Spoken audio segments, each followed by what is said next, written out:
মই ডিগ্ৰীটো ল'লোঁ 2015 তাৰপৰা মাষ্টাৰ ডিগ্ৰীৰ কাৰণে অসমৰ বহিৰাজ্যত ষ্টাডি কৰিব গ'লোঁ আৰু ষ্টাডি কৰাৰ লগে লগেতো আমাৰ নিচিনা মিডল ক্লাছৰ ফেমিলিৰ মানুহবিলাক প্ৰায়তো চাকৰিমুখী হ'ব বিচাৰে, নহ'লে সংস্থাপনমুখী হ'ব বিচাৰে। সেইটো হয়। সংস্থাপন আৰু চাকৰি বুলি ক'লেতো আজিতো গছত লগা পাত নহয়, পইচাটো গছত নালাগে। সকলোৱে জনা কথা। সকলোৱে জনা কথা। মোৰ চেনেললৈ আপোনালোকক আকৌ এবাৰ স্বাগতম জনাইছোঁ। আমি গৈ আছোঁ আজি ধেমাজি গৈ আছোঁ। কি কি কাম আছে আপোনালোকক মই দেখাই গৈ থাকিম। এতিয়া গৈ থাকোঁ ব'লা।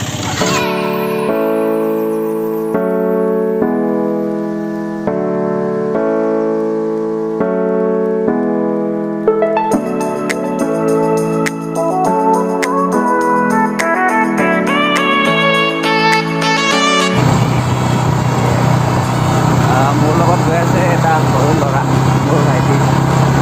আমি দুটা গৈ আছোঁ ধেমাজিত কিবা কিবি কাম আছে। ৰাস্তাত দেখাই গৈ থাকিম, চাই থাকিব কি কি লগ পাওঁ। আৰু ধেমাজিত মই এজন লগৰক লগ কৰিব গৈ আছোঁ। তেওঁ মই ইউনিভাৰ্চিটি পঢ়ি থাকোঁতে তেওঁ মোৰ লগৰ আছিলে, কিন্তু এতিয়ালৈকে চাকৰি তাকৰি একো অহা নাই। কিন্তু চাকৰি নাথাকিলেও যে কিবা কৰি বেলেগ কাম কৰি মানুহ জীয়াই থাকিব পাৰে। সিদিনা তেওঁৰ FB পোষ্টত কিবা এটা পালোঁ, তাক মই সুধিম তাৰ জীৱনটো কেনেকুৱা চলি আছে, লাইফটো কেনেকুৱা চলি আছে। ই ব্যৱসায় ষ্টাৰ্ট কৰিছে বুলি শুনিছোঁ, কেনেকুৱা ব্যৱসায় তাক সুধিম, তাক লগ কৰি এই গোটেই কথা তেওঁ আপোনালোকক জনাব। চব চাই থাকক ভিডিঅ'।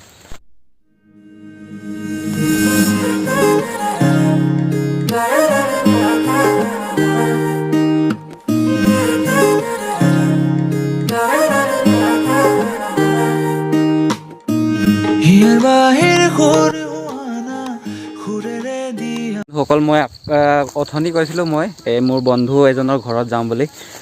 বৰ্তমান উপস্থিত আছোঁ মোৰ বন্ধুজনৰ ঘৰত। আৰু তেওঁৰ মই ফাৰ্মতে এতিয়া বৰ্তমান সোমাই আছোঁ। এইটো সুমনি ফাৰ্ম, ইহঁতৰ বহুত ডাঙৰ ফাৰ্ম হয়। এতিয়া বেছি দেৰি নকৰি ডাইৰেক্ট তেওঁকে সোধোঁ, তেওঁৰ বিজনেছটো বা এই ফাৰ্মখন কেনেকৈ তেওঁ ষ্টাৰ্ট কৰিলে। ত' সুধি চাম। সেইফালে আছে ভাল?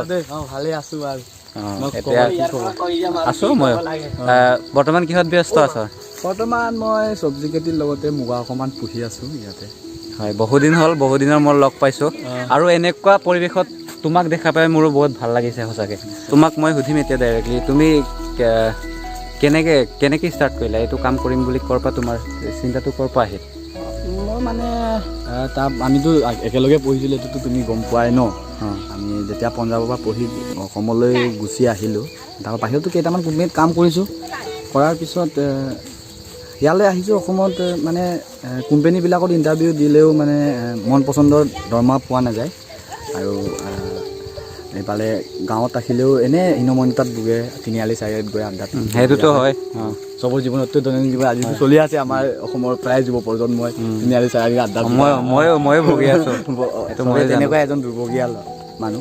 মই তাৰে মাজত এটা ক্ৰিয়েটিভ মাইণ্ড কৰিলোঁ যে আমাৰ অসমৰ এনেই পৰি থকা কেইটামান মাটি, মানে অসমৰ বুলি ক'ব যোৱা নাই, মোৰ গাঁওখনত কেইটামান পৰি থকা মাটি, মোৰ ঘৰৰ ওচৰতে মাটিবিলাকৰ অলপমান হাল কোৰ লগাই নিজে তাত কিছুমান বস্তু উৎপাদনমুখী কৰি মাৰ্কেটিং কৰিব, মানে বজাৰকৰণ কৰি নিজে কৰি এটলিষ্ট বহুত টকাটো মালিক হ'ব নোৱাৰে, হ'লেও কমচে কম 10-20 হাজাৰ টকাটো মালিক নিজে চলিব পৰাকৈ, নিজৰ মানে আত্মসংস্থাপন বুলি কিবা এটা নিজে ক'ব পৰাকৈ আৰু কিবা এটা ক'ব পৰাকৈ মানে কৰি চাইছোঁ। মানে মই এতিয়ালৈকে 2 বছৰ হ'ল এনেকুৱা চব্জি খেতিত নিজকে ব্যস্ত ৰখা।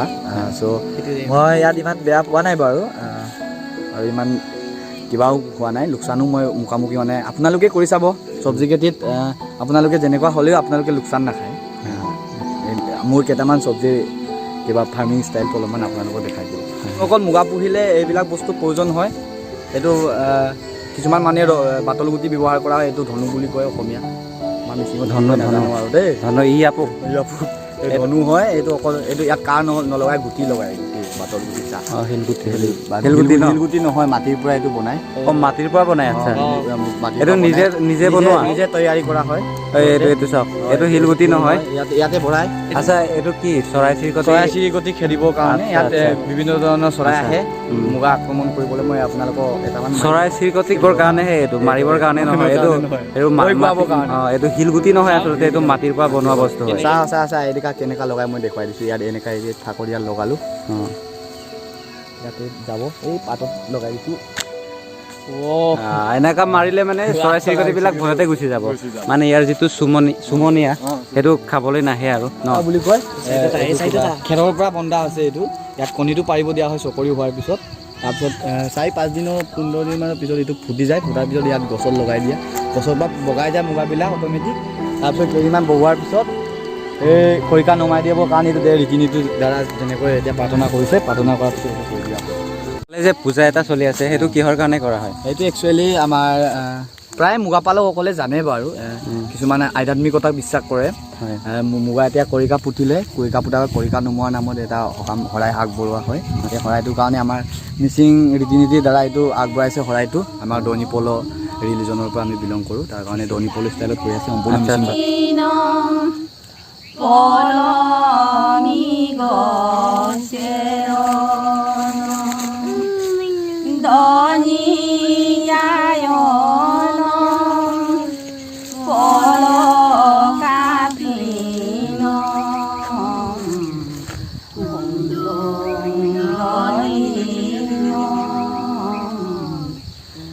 তো আমাৰ বন্ধু মানে অকল চুমনি খেতিতে অকল ব্যস্ত হৈ থকা নাই আৰু এই অৰ্গেনিকভাৱে কিছুমান শাক পাচলিৰ খেতি কৰিছে আৰু ইয়াত কেনেকৈ লমালমে লাগিছে আপোনালোকে চাব পাৰে এইটো মিছা নহয় এইটো হোৱাৰ কাৰণে গুটিটো কমকৈ লাগিছে নহ'লে ইয়াতকৈ বেছি আছিলে আগত কিবা নিজৰ ঘৰৰ সাৰ ইউজ কৰিছানে নে বজাৰৰ পৰা কিনিছা ন নাই কৰা নিজৰ ঘৰৰ গোবৰ সাৰ চুবৰ সাৰ দি পিনি লগাইছোঁ আৰু বুজিছা না আচ্ছা ধুনীয়া লাগে ইমান খাং খাং লাগি যায় ধুনীয়া চাওক এইফালে মই দেখাই লওঁ মানে দেখাই পাওঁ অহা বছৰ অলপ বেলেগ টাইপত কৰিম বুলি ভাবিছোঁ সেই তলতে কিবাও আছে আকৌ ভেন্দিও ইফালে অলপমান আছে এইফালে ডাঙৰ মানে কি ক'ম আৰু বহুত শিকি গৈছে আৰু বন্ধু আগতে মনোমোহা দৃশ্যও হয় নিজৰ মনটো ভাল লাগে হয় ন মজা আছে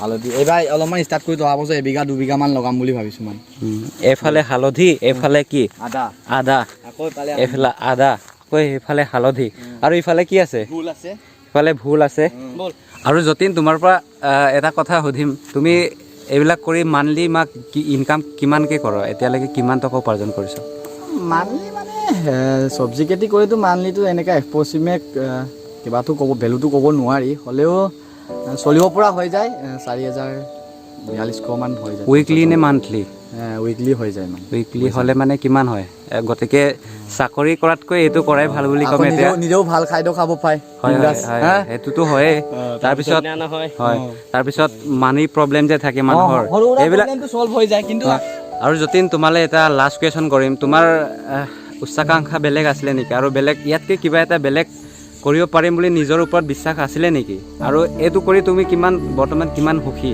প্ৰশ্নৰ উত্তৰ এটা শব্দত দিব নোৱাৰি হ'লেও মই যিমান পাৰে সেইটো এজন সোধাৰ কাৰণে মই দিবলৈ চেষ্টা কৰিছোঁ উচ্চাকাংক্ষাটো মানুহৰ প্ৰত্যেকটো মানুহৰ উচ্চাকাংক্ষা বহুত থাকেই সেইটো নিশ্চিত ৰূপত সকলোৱে জ্ঞাত চ' মোৰ উচ্চাকাংক্ষা বুলিবলৈতো প্ৰত্যেকজনটো আমাৰ নিচিনা মিডল ফেমিলি মানুহে চৰকাৰী চাকৰিটো বিচাৰে কিন্তু হয়তো সম্ভৱ নহয় গতিকে মই এইটো কাম কৰি পিনি মই বহুত আগলৈ যাম বুলি কোৱা নাই এটলিষ্ট গাঁৱত এনে ঘূৰি ফুৰা ল'ৰাবিলাকক অসমৰ প্ৰায় যুৱ প্ৰজন্মক মানে মই এটা প্ৰেৰণামূলক এটা আদৰ্শ হিচাপে দেখাব বিচাৰোঁ মানে এইটোৱে বহুত কম সংখ্যক যুৱ প্ৰজন্মই তেনেকুৱা চিন্তা চৰ্চা কৰে তেনেকৈ আহক আমি অসমখনত নতুন ৰূপত গঢ়ি তোলোঁ মই ডিগ্ৰীটো ল'লোঁ 2015 তাৰপৰা মাষ্টাৰ ডিগ্ৰীৰ কাৰণে অসমৰ বহিৰাজ্যত ষ্টাডি কৰিব গ'লোঁ আৰু ষ্টাডি কৰাৰ লগে লগেতো আমাৰ নিচিনা মিডল ক্লাছৰ ফেমিলিৰ মানুহবিলাক প্ৰায়তো চাকৰিমুখী হ'ব বিচাৰে নহ'লে সংস্থাপনমুখী হ'ব বিচাৰে সংস্থাপন আৰু চাকৰি বুলি ক'লেতো আজিতো গছত লগা পাত নহয় পইচাটো গছত নালাগে সকলোৱে জনা কথা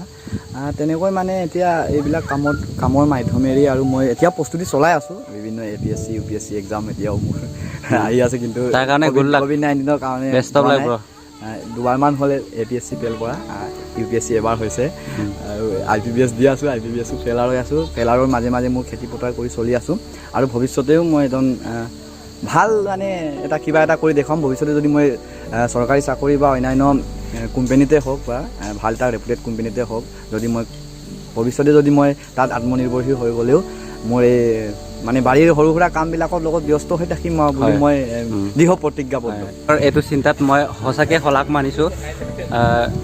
তেওঁ কৈছে যে তেওঁ ভৱিষ্যতে কিবা এটা ডাঙৰ কিবা এটা এচিভমেণ্ট হ'লেও এই সৰু সুৰা কামৰ পৰা তেওঁ নিজৰ জীৱনটো আৰম্ভ কৰিছিলে, সেইটো কথা কেতিয়াও নাপাহৰোঁ বুলি কৈছে। সঁচাই আপোনাৰ অকাত নেহি বোলেগা। তেওঁৰ চিন্তাত মই সঁচাকৈ শলাগ মানিছোঁ। ধন্যবাদ।